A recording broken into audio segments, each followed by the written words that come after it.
Hello, welcome to the Learn English Lab. Today's podcast is Think in English About Your Morning. Thank you so much for having me. I have to say, looking at the topic we are diving into today, this isn't just about learning a few new vocabulary words. It's about fundamentally changing how your brain processes information. Oh, absolutely. It really is. It is, in many ways, the holy grail for language learners. We are talking about that magical state where you stop translating in your head and you just exist. You flow in the language. You're right, the flow state. Yeah. And, looking through the feedback we get from our listeners, the number one frustration isn't usually grammar rules or spelling. It is speed. Yes, the speed of processing. It is that feeling of mental lag, like your brain is buffering. That buffering is a very real thing, and it comes from what linguists and cognitive scientists often refer to as the translation trap. The translation trap. It sounds like a bad thriller movie title or maybe a dungeon in a video game. Mm-hmm. But it is a very real cognitive hurdle. It definitely is. Let's unpack that before we even get out of bed in this deep dive. What exactly is happening neurologically when someone is caught in this trap? Well, it's a processing bottleneck. Imagine your brain is a computer. When you are stuck in the translation trap, you are running a very inefficient algorithm. Let's break it down. Okay, let's hear it. You hear an English sentence. That is step one, simple input. But instead of understanding it directly, your brain frantically translates that input into your native language. That is step two. So you are decoding the message into your real language just to understand what was said. Correct. But conversation is a two-way street. You want to respond. So step three, you formulate your clever, witty answer, but you do it in your native language. Right, because that's where you're comfortable. Exactly. Then step four, you have to do the mental gymnastics to translate that response back into English, checking for grammar, syntax, and vocabulary along the way. Which takes forever. And finally, step five, you speak. 5 steps. When you lay it out like that, it is exhausting just listening to it. No wonder I feel completely drained after a 10-minute conversation in a new language. It takes a toll. It's not just speaking, it is constant high-speed data conversion. It is incredibly taxing. It consumes a massive amount of glucose in the brain. That is why you get that brain fog after a language class. The goal of thinking in English and the mission of today's deep dive is to cut that process down. We want to go from 5 steps to 3. Okay, walk us through the efficient version. What does the magic 3-step process look like? Step 1, see or hear something. Step 2, think the concept directly in English. Step 3, speak. You cut out the middleman entirely. You just bypass the native language. You cut out the native language completely. That sounds fantastic. But for our listener who might be sitting there thinking, well, easier said than done, how do we actually bridge that gap? You can't just flip a switch and say, okay, I am fluent now. No, you can't. And that is why the method we are discussing today suggests a very specific strategy, which is contextual anchoring. Contextual anchoring. Right. You don't start by trying to debate philosophy or politics in English. You start where the stakes are low and the routine is high. You start with your morning. Why the morning specifically? Why not, say, during a business meeting or while watching a movie? Because the morning is repetitive. It is a ritual. You do almost the exact same things every single day, usually in the exact same order. That's true. I'm basically a zombie until 9 a.m. We all are. You wake up, you brush your teeth, you make coffee. Your brain is on autopilot regarding what to do, which frees up processing power to focus on how to say it. Plus, and this is critical, nobody is watching. That is a huge point. The embarrassment factor is 0. If I make a grammar mistake in my own head while I am flossing my teeth, the grammar police aren't going to kick down the door and arrest me. Spot on. It is a safe space. So our plan today is to walk through an entire morning routine from the split second your eyes pop open to the moment you sit down at work and transform that entire block of time into an immersive English classroom. I love this. We're essentially going to narrate our lives. No. So let's close our eyes. Well, not if you are driving, but let's visualize. It is 6 a.m. or maybe 7 a.m. if you're lucky. We are in the bedroom. This brings us to section 1, the waking moments. This is where the battle begins. Usually your internal monologue wakes up before your body does, and usually it is groaning in your native language, like, ugh, 5 more minutes. We need to hijack that internal voice immediately. Okay, so the sound happens. Beep, beep, beep. Let's get granular with the vocabulary here. We aren't just hearing a noise. Right. The object making the noise is the alarm, and the action, the verb, is that it is ringing or going off. So your very first conscious thought in English should be a simple observation. The alarm is ringing, or the alarm is going off. Simple. Present continuous tense. It is happening right now. But let's be real, my first thought isn't usually a calm scientific observation. It is usually pure dread. And that is valid. We want to capture the emotion in English too. If you just translate the dry facts, it feels robotic. If you translate the feeling, it sticks. So if you are tired, articulate that resistance in English. Think, I don't want to get up, or I am so sleepy. I am so sleepy. That is a great, simple phrase to anchor yourself. Now, we have to talk about the most dangerous button in the bedroom. The best friend and worst enemy of morning people everywhere. The snooze button? Yes. Yeah. The act of delaying the inevitable. But we don't usually say, I press the button, do we? There's a specific phrasal verb or collocation we use here. We almost always say hit. I hit the snooze button. Hit. It implies a bit of aggression, doesn't it? Like you are angry at the clock. It does. You are silencing that noise with prejudice. But there is a risk. If you hit that button too many times, you run into another key vocabulary concept. Oversleeping. Now, this is a nuance I want to dig into because I see learners mix this up all the time. Oversleep doesn't just mean you slept a lot, right? That is a crucial distinction. Oversleeping is negative. It implies a mistake. It means you slept longer than you planned to. So it's an accident. Yes, an accident. If your alarm was set for 7 and you wake up at 8, you overslept. You are now late. This is completely different from sleeping in, which is a positive thing we will discuss later. Okay, so let's role play this inner dialogue. I am lying in bed. Yeah. I am warm. The duvet is heavy and comfortable. The alarm goes off. Instead of drifting back to sleep, I force my brain into English mode. What does that sound like? Go for it. Narrate the struggle for us. Okay. The alarm is ringing again. I wish I could sleep for 5 more minutes. But no, I have an important meeting today. I can't be late. Okay, I am going to count. 1, 2, 3. I'm getting up now. That was excellent. You used getting up. That is a key distinction from waking up. Waking up is the neurological event. Your eyes open, your brain turns on. Right. Getting up is the physical action of leaving the bed. You can wake up at 7, but not get up until 7:30. That is the story of my life. I'm awake, but I'm not up. And that countdown technique, counting in English, is actually a great psychological trick. It forces the brain to switch language gears before your feet even hit the floor. It absolutely does. Now, before you stand up, there is usually a physical sensation. You extend your arms, maybe arch your back. That is stretching. Let me stretch a little. Yes, and look at the environment. This is about grounding yourself in the context. If it is summer, look at the window and think, the sun is shining. If it is winter, it is still dark outside. It is still dark outside. That sentence captures the misery of a winter morning perfectly. Okay, we are out of bed. We are standing up. For most modern humans, unfortunately, the very next step involves a screen. We are entering section 2, the digital connection. The phone, the glowing rectangle. We all do it. We check our phones immediately. Productivity gurus say it's a bad habit, but for our purposes today, can we turn it into a linguistic tool? We certainly can. The idea is that we shouldn't fight our habits. We should layer English on top of them. Instead of mindlessly looking, narrate the user interface. Okay, so I pick it up. My thought is, let me check my phone. Check, there's the verb here. Yes. And then describe what you see. I have 3 new notifications. A notification is that little alert or banner that pops up on the lock screen. And the action we do with our thumb, that repeated motion. That is scrolling. I am scrolling through Instagram. I am scrolling through the news. Or if you were looking for something specific, you might be swiping left or swiping right. Scroll through. Yeah. That's a good phrasal verb to lock in. What about when you see a message from a friend? You have a choice. You can reply, which means to answer immediately, or you can leave it. Your internal thought might be, my friend sent me a funny video, I will watch it later. Or if you see a call you missed while you were asleep. That is a missed call. Simple, right? I have a missed call from mom. There's also the functional stuff. I always check the weather app because I never know how to dress. Right. So think, let me check the weather, then interpret the data in English. Don't just look at the rain icon and think rain in your native language. Think, it says it is going to rain, I should take an umbrella. You are making a logical plan in English based on English input. And noting the battery life, that little red icon is very stressful. My phone battery is low, or I forgot to charge it last night. That is a classic past tense reflection mixed with present anxiety. Okay, phone is down. We are moving to the bathroom. This is section 3, hygiene and routine.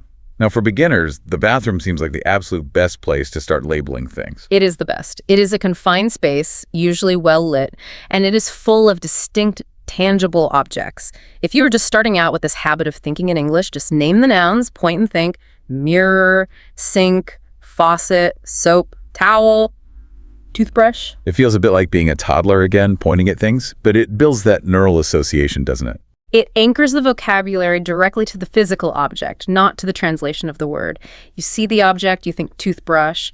You don't go from object to native word to English word. That direct link is what we are building. Got it. But once you know the nouns, the bathroom becomes the kingdom of the present continuous tense. It really does.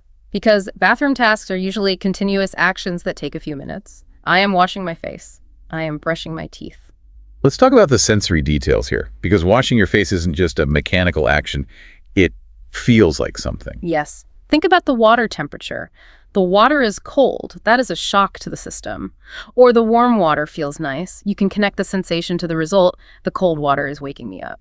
And the mirror. The mirror is dangerous. We always find something we don't like. We do. You might spot a pimple. That is that little red spot that always appears on important days. Or realize you need to shave. My beard is getting long. I need to shave. Or for contact lens wearers, I am putting in my contacts. Let's talk about the shower. There is a lot of specific vocabulary there that we don't use elsewhere. We have shampoo, conditioner, body wash. And the verbs are very specific. You lather the soap, that means making bubbles. You scrub your skin, that implies cleaning with friction. And then you rinse the soap off. Rinse. Yes, that word rinse is important. It means using water to remove a substance. You rinse your hair, you rinse the dishes. And finally, you dry off with a towel. Why dry off and not just dry? Dry is the adjective. The towel is dry. But dry off is the phrasal verb for the process of getting the water off your body. I need to dry off quickly. It's freezing in here. Okay, we are clean, we are dry, we are hopefully awake. Now comes the daily struggle, section 4, the wardrobe decisions. This is where decision-making comes into play. And decision-making is a great way to practice asking yourself questions in English. What should I wear today? That is the eternal question. It is. And the answer usually depends on variables like the weather or your schedule, so you construct logical sentences. It is cold, so I need a sweater. Or I have a meeting, so I need to look professional. Let's talk about the clothes themselves. We have the outfit, which is the whole ensemble. Yes, and the key concept here is matching. This is a huge part of fashion vocabulary. Do these pants match this shirt? Or does this tie go with this jacket? Go with. That is a nice synonym for match. It is very natural. This doesn't go with that. It means the colors or styles clash. And then there is the condition of the clothes. Sometimes you pull a shirt out of the drawer and it looks like a crumpled piece of paper. We call that wrinkled. The shirt is wrinkled. I need to iron it. I hate ironing. I usually just pick a different shirt. That is a valid strategy. I will wear the blue one instead. That word instead is a great transition word for choosing alternatives. What about the verbs of dressing? It isn't just wear. No, and this is a common mistake. Where is the state of having the clothes on? I am wearing a shirt right now, but the action of getting them onto your body is put on. I am putting on my socks. The opposite is take off. And then we have the specific fasteners. You don't just close a shirt. Right. You button up a shirt, you zip up a jacket, or tie your shoes. Or if you're checking if something fits, you try it on. Yes. Let me try on these jeans. Oh no, they're too tight. Too tight or too loose. Or baggy. Baggy implies they are loose in a sloppy or comfortable way. Common problems in the wardrobe. For me, it is always the socks. The mystery of the missing sock. I can't find a matching pair, so you might end up with mismatched socks, one black, one navy blue. Or a stain. There's a coffee stain on this shirt. I can't wear this. See? You are identifying a problem and making a decision all in English. Okay, we are dressed, hopefully matching socks. We move to heart of the morning, section 5, the kitchen, breakfast. This is a full sensory experience. You have smells, sounds, tastes. It is rich territory for language learning because the stimuli are so strong. Let's start with the sounds and smells. The coffee machine. It is brewing. The coffee is brewing. That implies the process of hot water passing through the beans. Or if you make tea, the kettle is boiling. Or if it is old school, whistling. And the smell. The coffee smells amazing. Or I love the smell of toast. You can use wafting if you want to be poetic. The smell of bacon is wafting from the kitchen. Let's break down the culinary vocabulary. Toast is bread, but it has been changed. It has been heated until crispy. Wow. And what do we do to toast? We spread things on it. I am spreading butter on my toast. I am spreading jam. And for liquids? I'm pouring milk into my cereal. I am pouring coffee into a mug. Be careful not to spill. Spill is accidental pouring, usually where you don't want it. Exactly. I spilled coffee on the counter. We also slice things, slicing bread, slicing fruit. Correct. Now let's look at the menu options. Eggs are surprisingly complicated in English. There are so many ways to cook them. Oh, they are. You have scrambled. Scrambled is mixed up and cooked. Boiled is cooked in the shell in water. But then you have fried eggs.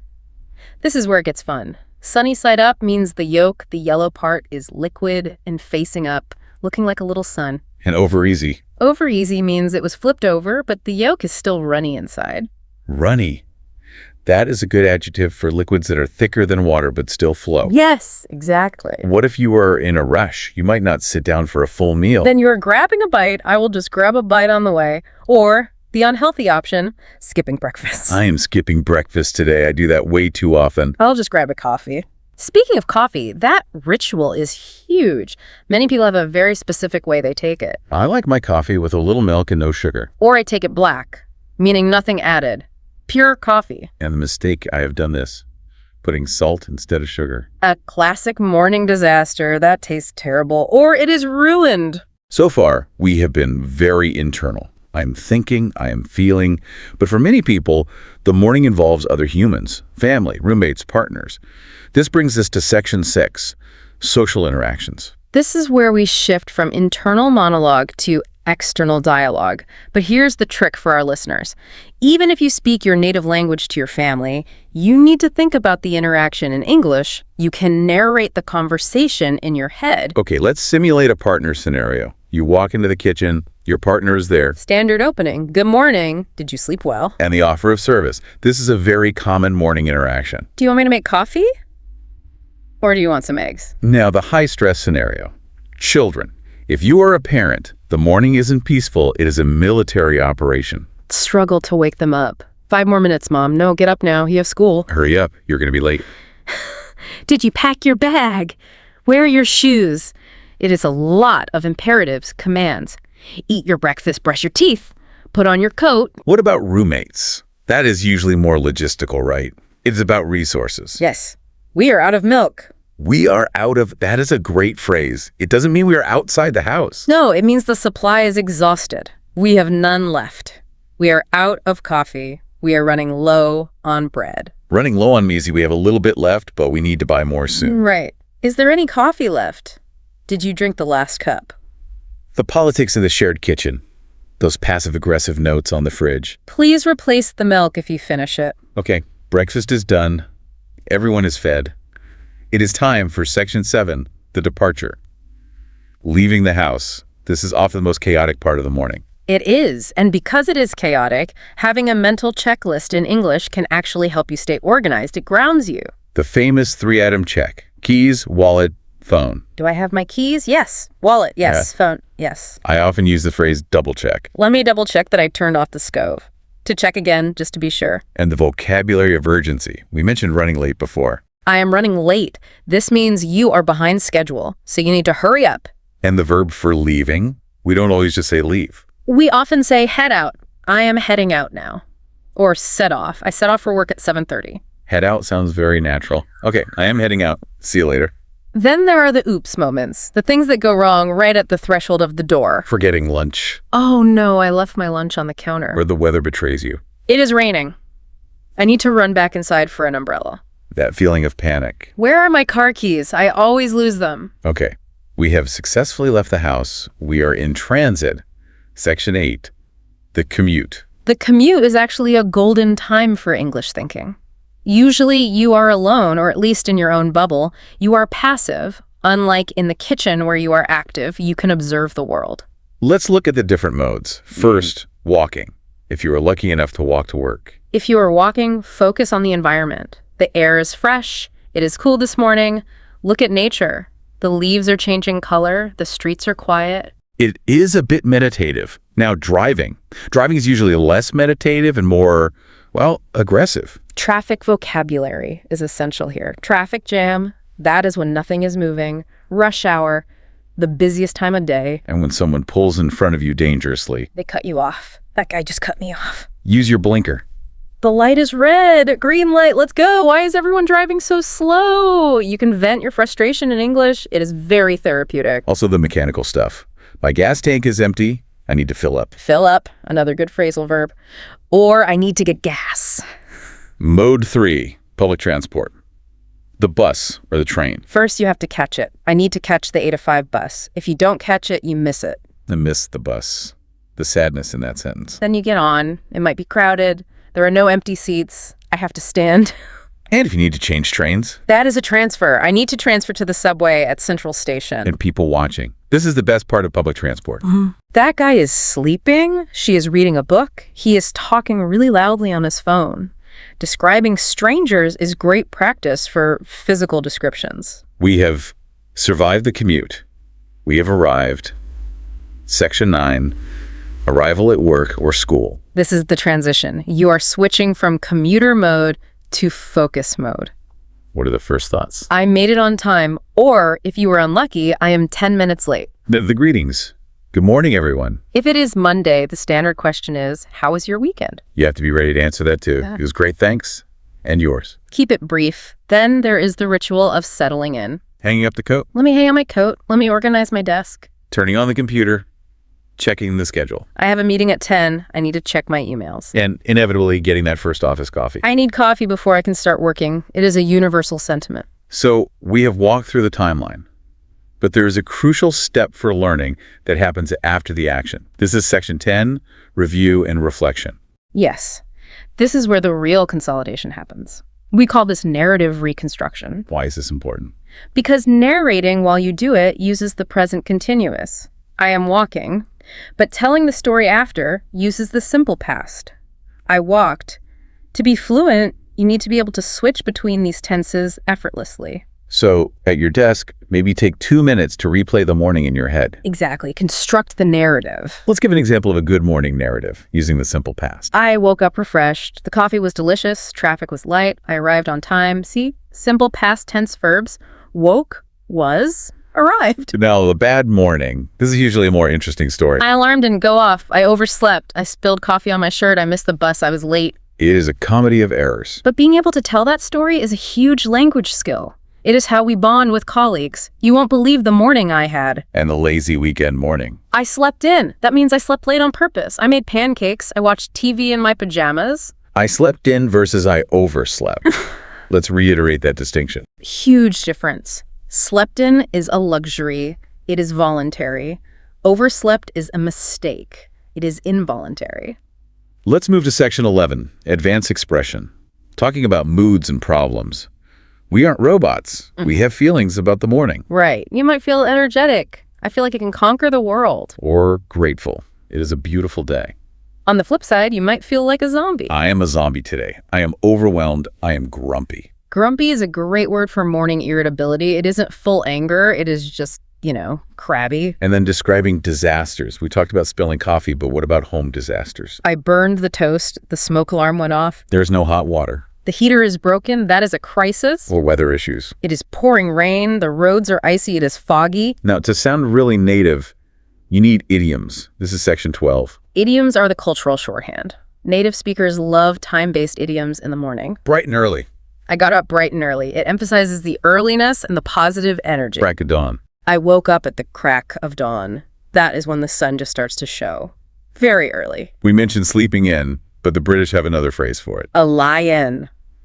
I'm going to have a lie-in on Sunday. I love that. It sounds so cozy. What about energy idioms? Rise and shine. It is what cheerful parents say to grumpy teenagers. And if you start the day with a lot of energy... You hit the ground running. I have a lot to do, so I need to hit the ground running. And if you are grumpy for no reason... You woke up on the wrong side of the bed. Watch out for him. You woke up on the wrong side of the bed. Exactly. And if you are tired because you worked late the night before... You burn the midnight oil. Correct. And finally, the classic proverb. The early bird catches the worm. Success comes to those who prepare early. Basically, stop hitting the snooze button. We have covered a massive amount of content. We have dissected the morning from every angle. But a listener might be feeling overwhelmed. Do I have to do all of this tomorrow? Absolutely not. Section 13 is about practical implementation.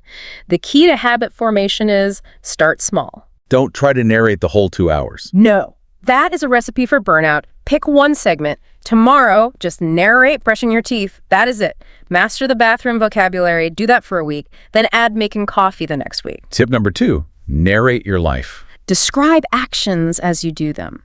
I am opening the fridge. I am taking out the milk. It connects the physical action to the word in your brain. Tip number 3, talk out loud. If you are alone, speak it.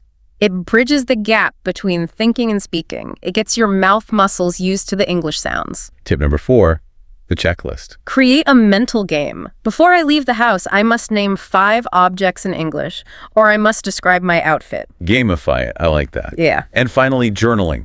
Write 3 to 5 sentences about your morning when you get to work or school. It forces you to use that past tense we talked about. Today, I woke up late. It was raining. I drank tea. Simple, consistent practice. And remember the mindset. Don't worry about mistakes. Nobody can hear your thoughts. If you think I am brushing my teeth instead of teeth, it is okay. You are practicing. The fluency comes from the volume of practice, not the perfection of it. We're nearing the end of our deep dive. Let's do a final visualization to tie it all together. Imagine it. Tomorrow morning, the alarm rings. You don't groan in your native language. You think the alarm is ringing. You get up. You think, I am stretching. You wash, thinking the water is warm. You eat, thinking this toast is crispy. You commute, thinking the traffic is heavy. You arrive, thinking, I am ready for work. It becomes a seamless flow of English thought. You have turned the most mundane part of your day into your most productive learning time. And that is how you break the translation trap. You stop visiting the language and you start living in it. So here's the final challenge for you, the listener. When you wake up tomorrow, before you do anything else, before you check your phone, before you put your feet on the floor, I want your very first thought to be this sentence. Good morning. Today, I'm going to think in English. A simple commitment to start the day. Can you do it? We think you can. Give it a try. It changes everything. Thank you for joining us on this journey through the morning.